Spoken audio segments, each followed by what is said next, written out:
নমস্কার বন্ধুরা, তোমরা সবাই কেমন আছো? আশা করি ভালো আছো। আমিও ভালো আছি। আজকে বাড়ির উপর সকালবেলায় সবজির গাড়ি এসেছিল। সবজির গাড়ির কাছ থেকে কিছু সবজি নিয়ে নিলাম।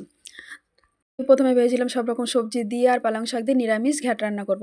তারপর দেখি মাচালে এসেছে। মাচালে এসে বলল যে মাছের মাথা বিক্রি হচ্ছে শুধু। তো ওখান থেকে একটা মাছের মাথা নিয়ে নিলাম।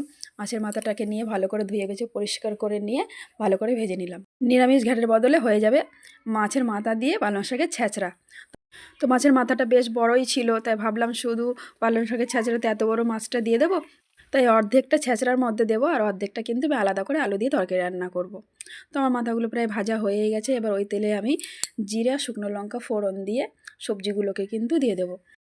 তারপর সবজিগুলোকে দিয়ে একে একে লবণ, হলুদ, কাঁচা লঙ্কা বাটা, আদা বাটা, কুচনো টমেটো আর আমার ঘরে একটু বাঁধাকপি ছিল, সেই বাঁধাকপিটাকেও কিন্তু আমি এর মধ্যে দিয়ে দিচ্ছি। তারপর পালং শাকটাকে দিয়ে কিন্তু আমি এটাকে কষিয়ে নেব। আমিও কিন্তু পালং শাকটা আগের থেকে ভাপিয়ে রাখিনি, আমি একবারে কষিয়ে নিচ্ছি। তারপর মাছের মাথাগুলোকে দিয়ে ঢেকে একটু কষিয়ে নিলাম। তো আমার প্রায় রান্নাটা হয়ে গেছে। নামানোর আগে একটু চিনি আর আটা দিয়ে চালের গুঁড়ো দিয়ে মিশিয়ে রেখেছিলাম, সেটাকে দিয়ে দিলাম আর একটু ভাজা মশলা দিয়ে দিলাম।